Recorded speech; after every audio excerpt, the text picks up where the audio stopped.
생명의 생가 이용훈 목사입니다. 주 안에서 평안하신지요? 오늘은 10월 16일 주일입니다. 이 땅에 세워진 주님의 몸된 교회에 사방에서 성도들이 모여들어 하나님을 찬양하고 하나님께 영광을 돌리는 귀한 하루가 되기를 소망합니다. 생명의 생가에서는 디모데전서를 묵상하죠. 오늘은 두 번째 시간으로 1장 12절에서 20절까지 은혜에 감사하다라고 하는 내용입니다. 바울이 그리스도 예수의 명령을 따라 사도된 것은 거역할 수 없는 왕의 명령이었죠. 그러나 이 사역을 위해 바울이 가진 자격은 주를 대적한 것뿐이라고 고백합니다. 바울은 과거에 죄인이었던 자신에게 긍휼과 은혜를 주시고 하나님의 복음을 맡겨주신 것에 감격하며 간증을 하죠. 그리고 디모데도 믿음의 선한 싸움을 싸울 수 있도록 격려를 했습니다. 먼저 12절에서 13절까지는 자기를 돌아보는 바울의 고백입니다. 바울은 자기를 능하게 하신 주님께 감사하죠. 바울이 감옥에 갇혀있고 자기의 체력으로는 감당하기 어려운 처지였고 후원금으로 유지하고 있던 때였었죠. 바울이 말하는 능력은 주를 위해 이 어려움을 극복해가고 있다는 내용입니다. 바울은 자신을 충성되게 여기고 직분을 맡겨 사역을 감당할 수 있도록 능하게 하신 하나님께 감사하고 있는 것입니다. 하나님께서 바울을 충성되게 여겨라 하심은 하나님이 바울을 충성되게 하시겠다고 하는 의미고, 직분을 맡기심이라 하심은 주권자의 선택이며 명령이라고 하는 의미가 거기에 담겨져 있습니다. 바울이 감격하며 감사하는 이유는 바로 거기에 있죠. 자신이 지난날에 비방자요, 박해자요, 폭행자였으나 하나님께서 진노를 덮으시고 긍휼을 베푸셨기 때문이죠. 바울은 알지 못하고 행했던 일을 진솔하게 고백합니다.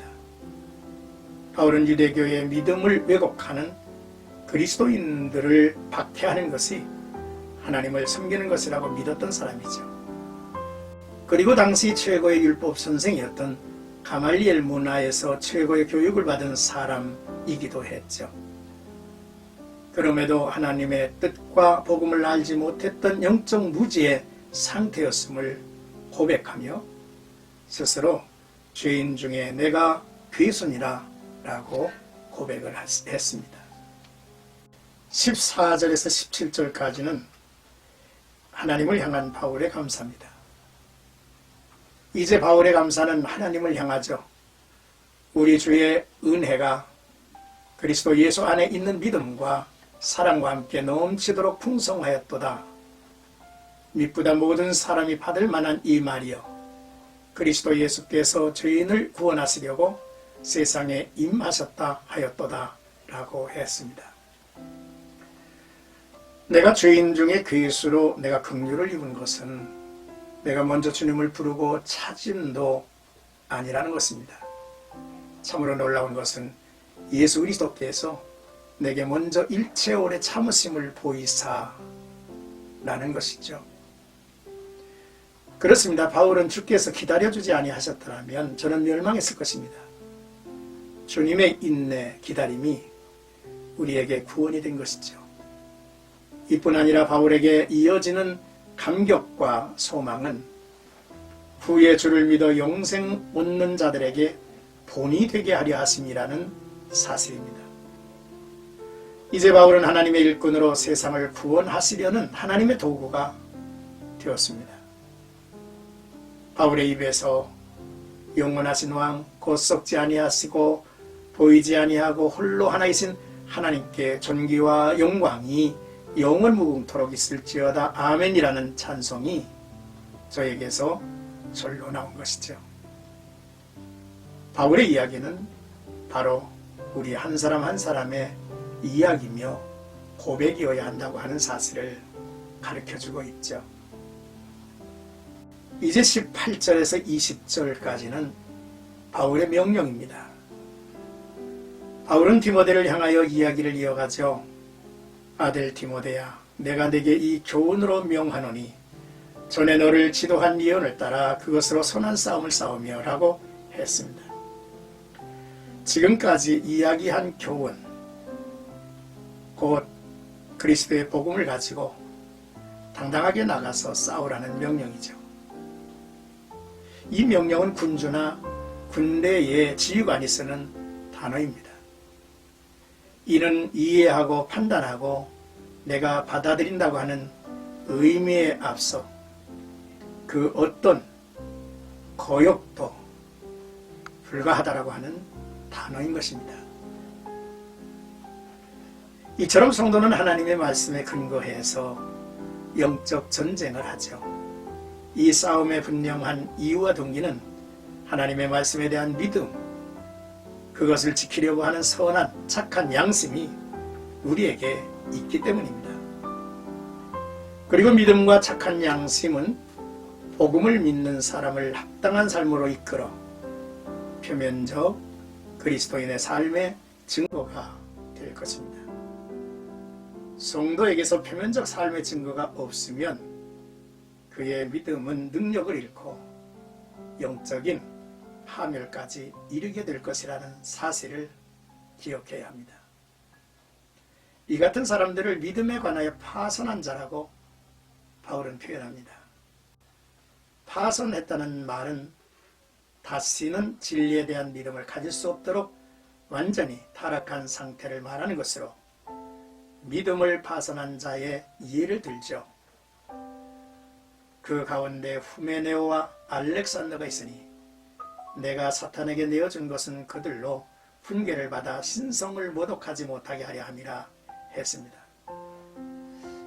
사단에게 내어주었다고 하는 것은 교회에서 출교를 했다고 하는 의미일 것입니다. 오늘 나와 여러분들이 암송할 성구는 14절과 15절입니다. 우리 주의 은혜가 그리스도 예수 안에 있는 믿음과 사랑과 함께 넘치도록 풍성하였도다. 미쁘다 모든 사람이 받을 만한 이 말이여, 그리스도 예수께서 죄인을 구원하시려고 세상에 임하셨다 하였도다. 죄인 중에 내가 괴순이라 라는 말씀입니다. 사랑하는 생각가족 여러분, 오늘 말씀을 이제 묵상하고 나눈 후에 무엇을 우리들의 삶에 옮겨놓을까라고 하는 정리를 해봤습니다. 첫째, 우리는 늘 예수 그리스도를 알기 전 나의 옛 모습이 어떠했는지를 뒤돌아보며 간증하고 또한 내게 베푼 은혜에 감사하는 자가 되어야겠다라는 다짐입니다. 둘째, 우리는 은혜를 베푸신 하나님을 바라보며 감사해야 되겠죠. 유진 피터슨의 말대로 주께서 바울을 세운 것은 위험을 무릅쓰고 맡기심이었을 것입니다. 그는 적대자로 자격이 전혀 없는 사람이었기 때문이죠. 그러나 그를 충성된 자로 만드셨고 영광된 직분을 맡기셨습니다. 나와 여러분들도 동일한 입장입니다. 내게 주어진 사명, 능력 주시는 자 안에서 감당하게 하실 것입니다. 셋째, 내가 긍휼을 입은 까닭은 주께서 내게 먼저 일체 오래 참으심이었다 했습니다. 그러므로 나 같은 죄인도 구원을 받았다는 사실은 후대에 본이 될 것입니다. 바울은 이 같은 사실을 이제 이야기하면서 모든 존귀와 영광을 하나님 앞에 드렸죠. 그렇습니다. 주님은 우리를 기다려주시는 분이죠. 우리가 죄를 범할 때마다 심판하셨다면 누가 구원을 받을 수 있겠습니까? 주님의 기다리심과 인내로 우리가 구원을 받았고 주를 믿어 영생을 얻은 자들이 되었으며 또한 이후에 많은 사람들에게 본이 되게 하셨다는 것이죠. 그러므로 우리도 구원받을 대상들을 향해서 포기하지 말고 끝까지 기다리고 돌아오도록 노력하는 자가 되어야겠다는 말씀입니다. 넷째로 바울이 전해준 복음을 따라 선한 싸움을 싸워 승리하는 자가 되어야겠다는 다짐입니다. 죄인을 구원하시려고 세상에 임하신 예수 그리스도께서 우리의 믿음이며 사랑이며 충만의 근거가 되셔서 모든 사람이 받아야 할 구원의 복음이 되셨습니다. 이 예언의 말씀을 따라 우리가 이 악한 세상과 어둠과의 싸움에서 선한 싸움의 승리자가 되어야 할 것입니다.